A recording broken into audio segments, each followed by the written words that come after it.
نحمده ونستعينه ونستغفره ونؤمن به ونتوكل عليه ونعوذ بالله من شرور أنفسنا ومن سيئات أعمالنا من يهده الله فلا مضل له ومن يضلل فلا هادي له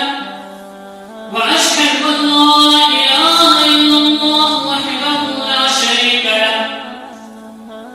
وأشهد أن محمدا عبده ورسوله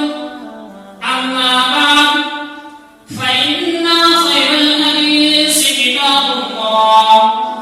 وخير الهدي هدي محمد صلى الله عليه وسلم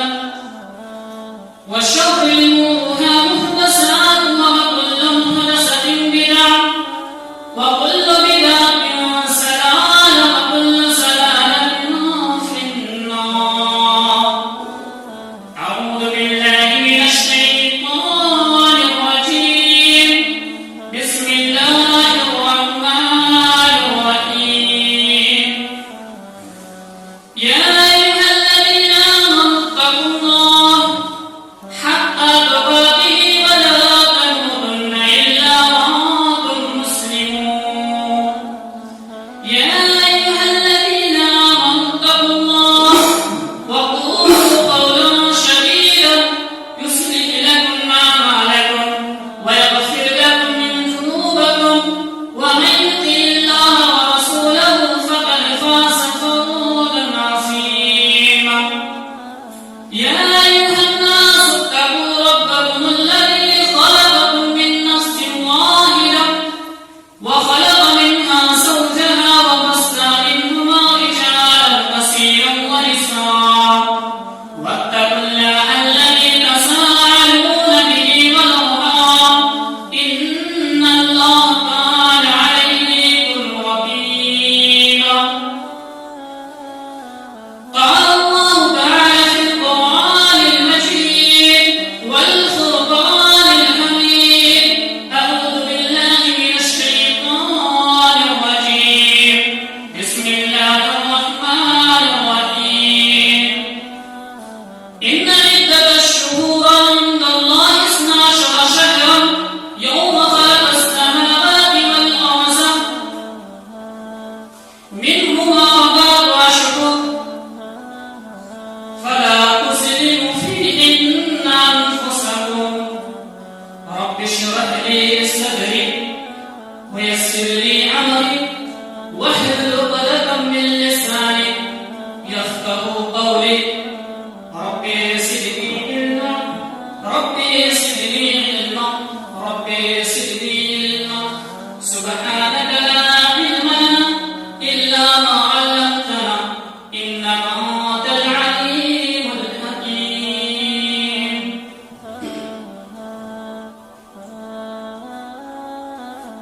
تمام تعریف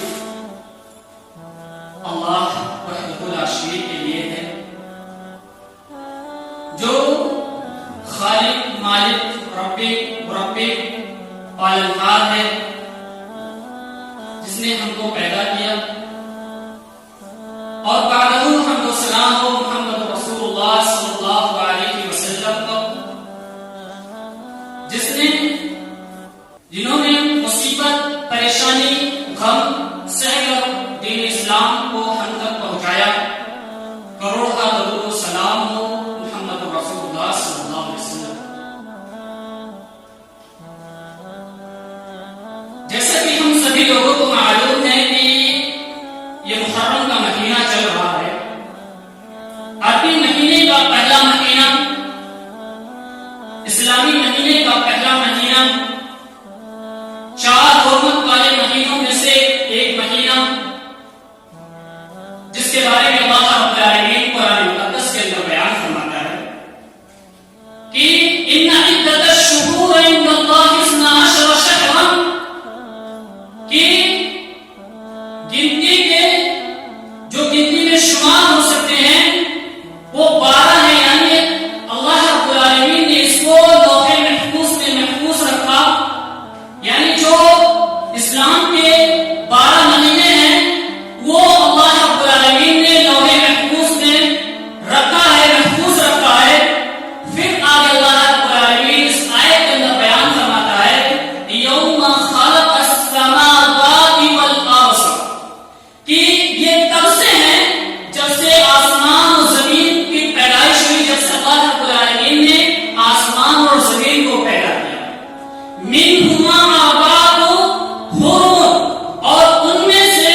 3 مہینے پیٹ پہ آتے ہیں، 1 مہینہ بعد میں آتا ہے، اس کی حکمت کیا ہے؟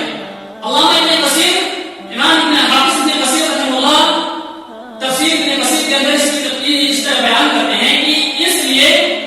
کہ پہلے کے زمانے میں قتل و غارت، راستوں پہ چلنا مشکل ہو جاتا تھا،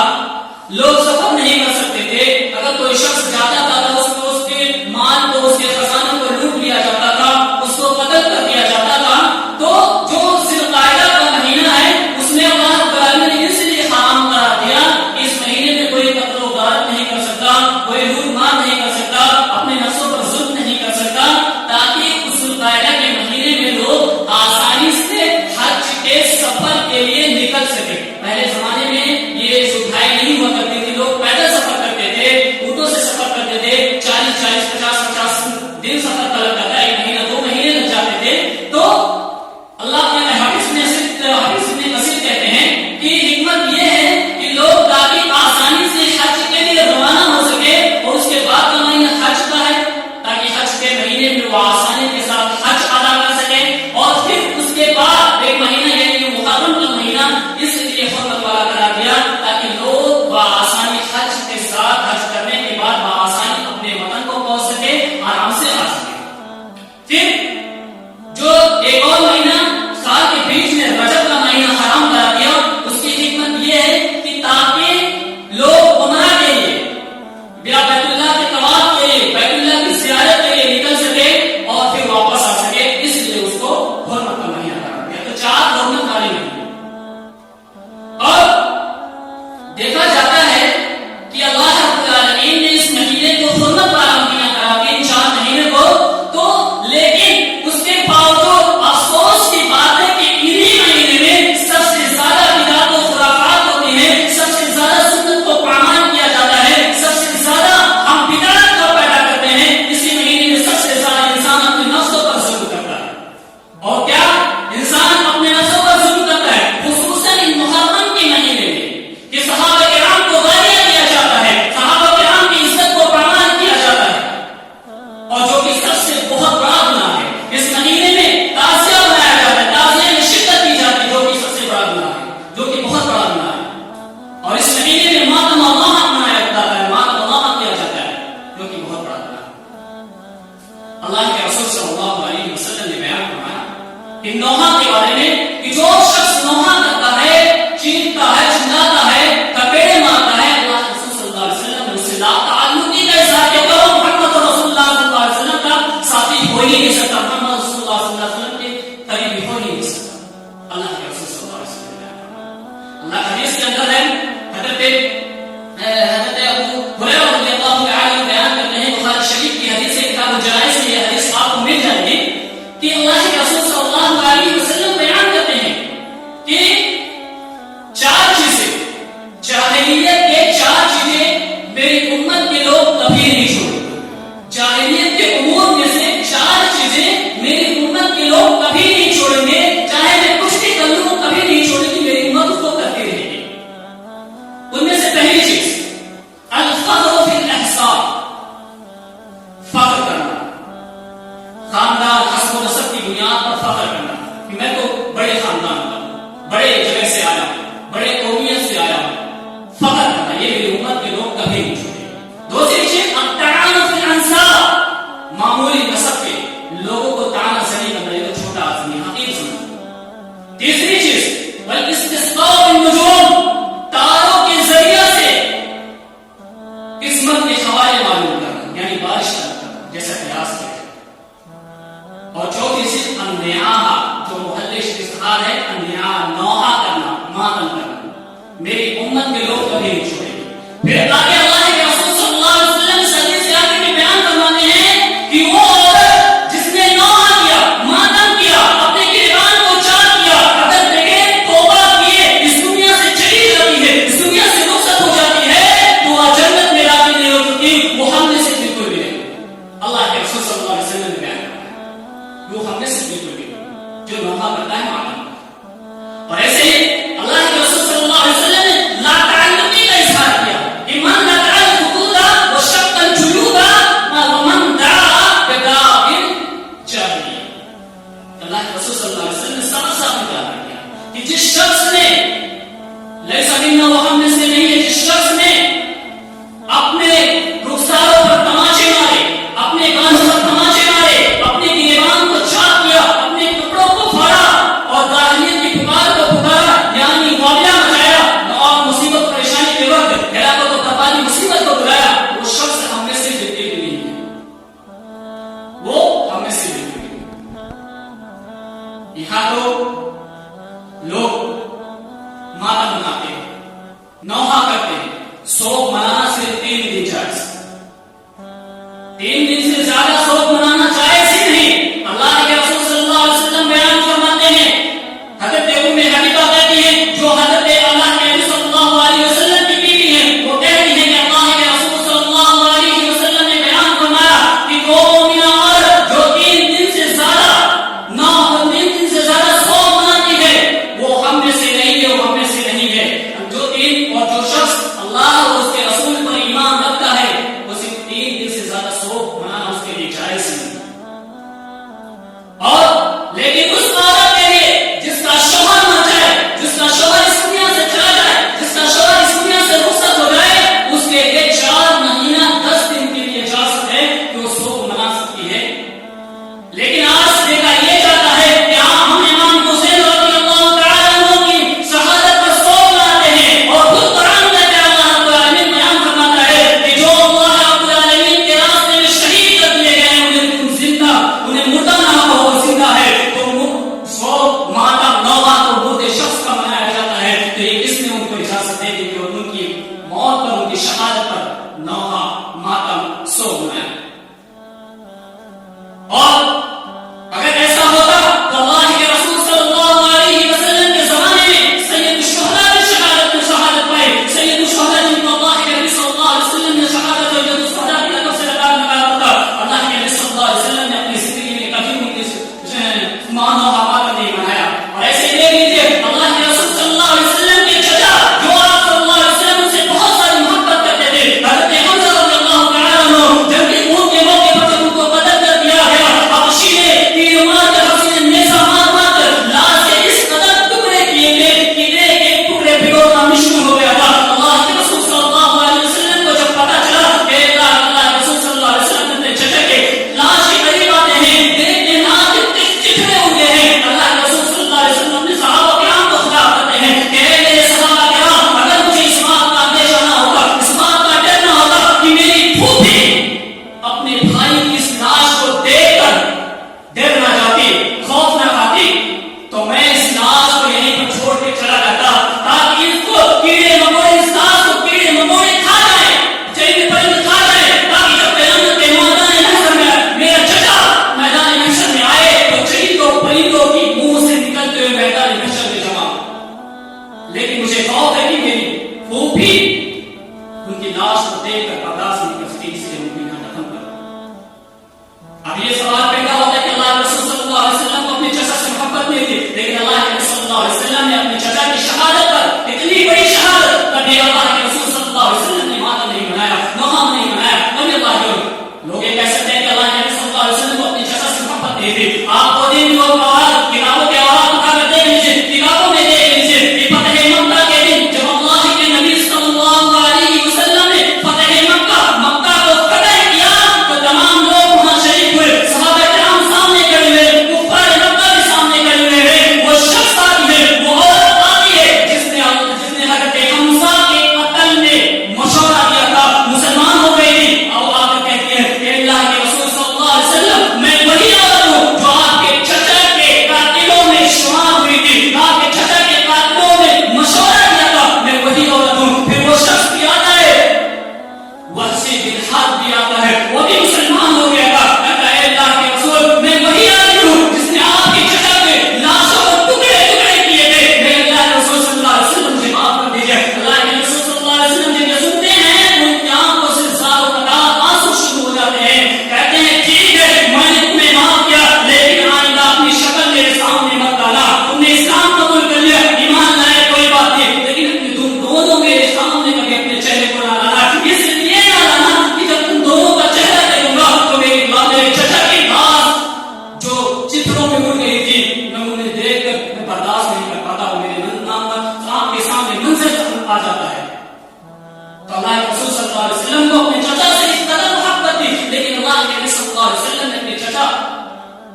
نوحہ ماتم نہیں منایا، کبھی نہیں منایا۔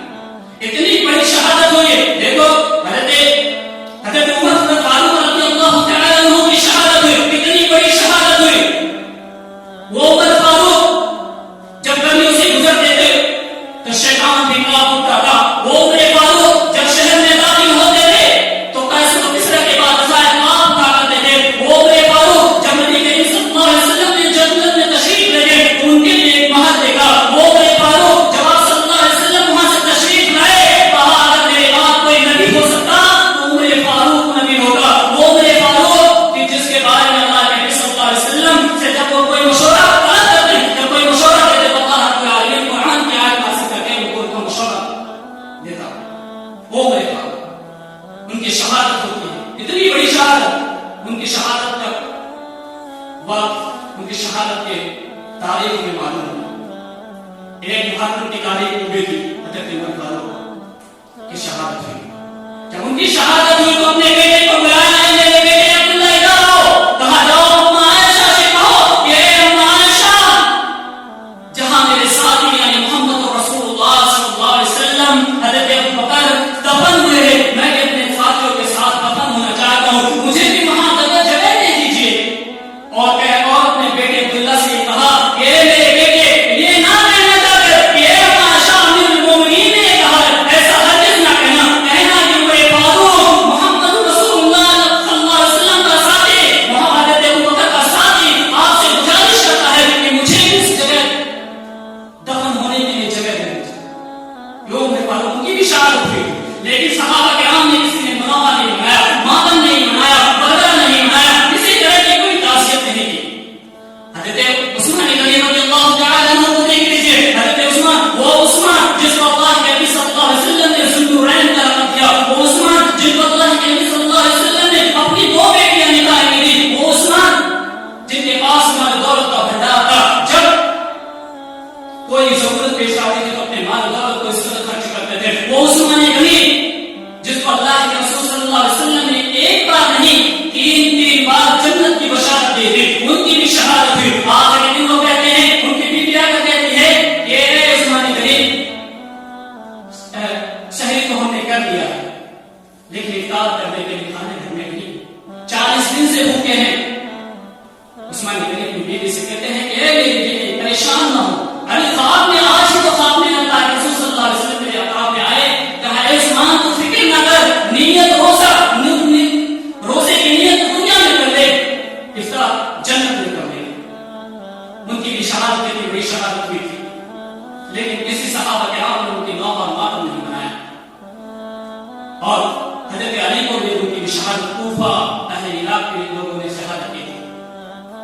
تو یہ امام حسین رضی اللہ تعالیٰ عنہ کی شہادت پر ماتم نوحہ تعزیہ کرنا کی اجازت کس نے دے دی؟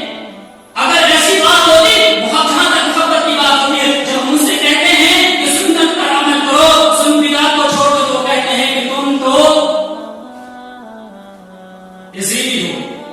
تمہیں تو ان سے محبت نہیں ہے، جن کے بارے میں اللہ کے رسول صلی اللہ علیہ وسلم نے بیان فرمایا تھا کہ جس دل میں میری نمازوں کے لیے محبت نہیں ہوگی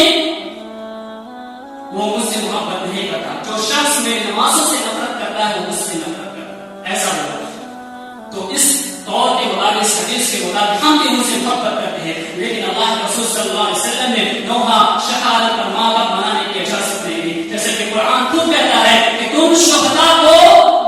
شہید نہ کہو، وہ شہید نہیں ہوئے، زندہ ہے، ان کو مردہ نہ کہو، جب مردہ نہ کہو تو ان کو ان کی شہادت پر نوحہ ماتم منانے کی اجازت نہیں دی۔ اللہ واقعہ حضرت امام حسین رضی اللہ تعالیٰ عنہ، اور یہ لوگ خود قتل کر کے، خود شہادت کر کے، خود ہی نوحہ کرتے ہیں، کوفہ والے، اہل عراق والے،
شہادت کے کچھ وقت پہلے جب امام حسین رضی اللہ تعالی عنہ کوفہ کی طرف جانے کا ارادہ کیا، عبداللہ بن عباس آتے ہیں، امام حسین رضی اللہ تعالی عنہ کو کہتے ہیں کہ میرے بیٹے، اے میرے بھتیجے، میں نے سنا ہے کہ تم کوفہ عراق کی طرف روانہ ہو رہے ہو۔ کہا ہاں میں روانہ ہو رہا ہوں۔ کہا مت جاؤ، وہاں لوگ یقین کرنے والے لوگ نہیں، لوگ بدکار لوگ ہیں،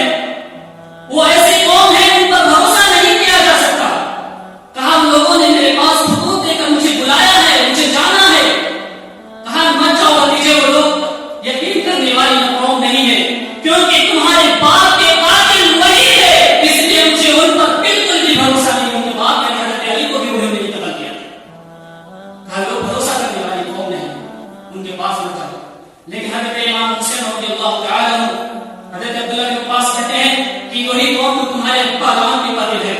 حضرت علی کی قاتل، تمہارے بھائی حسین، تمہارے بھائی حسن کا حملہ کرنے والی وہی قوم ہے، وہ لوگ وفادار نہیں ہو سکتے، مجھے خدشہ ہے کہ تمہارے ساتھ کچھ غلط نہ کرتا۔ لیکن انہوں نے بات نہیں مانی۔ حضرت عبداللہ کے پاس کہتے ہیں کہ اے میرے بھتیجے، مجھے اگر یقین ہوتا کہ تم رک جاؤ گے، تمہارے گھوڑوں کے سامنے میں لیٹ جاؤں گا، تم رک جاتے تو میں ضرور لے جاتا، لیکن جب تم نے ارادہ کر لیا تو تم جاؤ گے، مجھے پتا ہے۔ تو وہاں جانے کے بعد ان کو مقام کربلا میں ان کو قتل کر دیا گیا، ان کو شہادت نصیب ہوئی۔ خود ہی قتل کرتے ہیں، خود ہی شہادت ماتم مناتے ہیں، یہ کہیں طرح سے جائز نہیں۔ اس دن محرم کے مہینے میں بدعات و خرافات کو چھوڑ کر ہمیں صرف سنت پر عمل کرنی ہے۔ سنت کیا ہے؟ عام عاشورہ کا روزہ رکھنا۔ عام عاشورہ یعنی وہ دن جو ہمارے حدیث کے اندر ہے، حضرت عبداللہ بن عباس رضی اللہ تعالی عنہ بیان کرتے ہیں کہ اللہ کے نبی صلی اللہ علیہ وسلم مدینہ تشریف لے گئے، محرم کی 10 تاریخ کی تشریف لے گئے اللہ کے نبی صلی اللہ علیہ وسلم، تو وہاں دیکھا یہودیوں لوگ روزہ رکھتے ہیں۔ تو اللہ کے رسول صلی اللہ علیہ وسلم نے یہودیوں سے پوچھا یہ روزہ کس لیے رکھتے ہو تم لوگ؟ انہوں نے کہا یہ عظیم دن ہے، اسی دن اللہ رب العالمین نے موسیٰ علیہ السلام کو اور ان کی قوم کو بنی اسرائیل یعنی فرعون کے چنگل سے، اس کے حوالی ممالک کے چنگل سے آزاد کیا تھا۔ تو اللہ رب العالمین نے جو اپنے آپ کو رب کو بلایا کہتا تھا وہ فرعون، تو اللہ رب العالمین نے دریا میں غرق کیا تھا، ڈبایا تھا، ان کے چنگل سے بچایا تھا۔ تو حضرت موسیٰ علیہ السلام اس دن روزہ رکھتے تھے شکرانے کے طور پر اللہ رب العالمین نے، اس لیے ہم بھی روزہ رکھتے ہیں۔ وہی کہتے ہیں کہ اللہ کے نبی صلی اللہ علیہ وسلم کہتے ہیں کہ ہم تو ان سے زیادہ موسیٰ علیہ السلام کی سنت پر، موسیٰ علیہ السلام کی سنت کو زندہ کرنے والے ہیں۔ آپ صلی اللہ علیہ وسلم نے بھی یہ روزہ رکھا، اور اسی طرح اللہ کے نبی صلی اللہ علیہ وسلم ربیع بن معوذ کہتے ہیں کہ اللہ کے نبی صلی اللہ علیہ وسلم مدینہ کے آس پاس بستیوں میں یہ حکم صادر کر دیا کہ محرم کے 10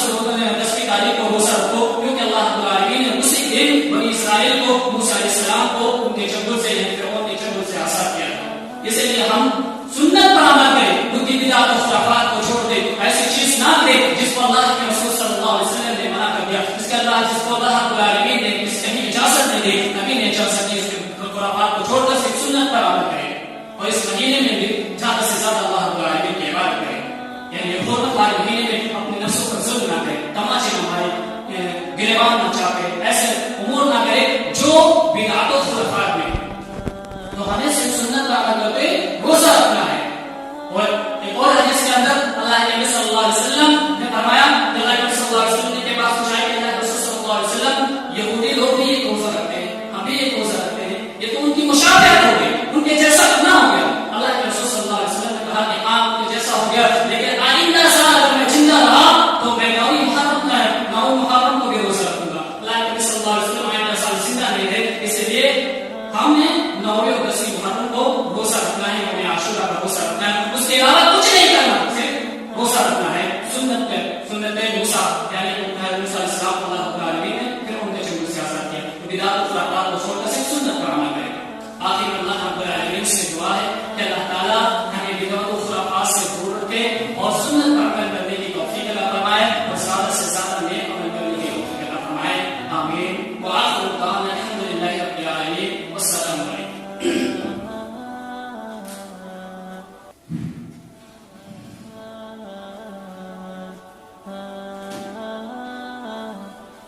إن الحمد لله نحمده ونستعينه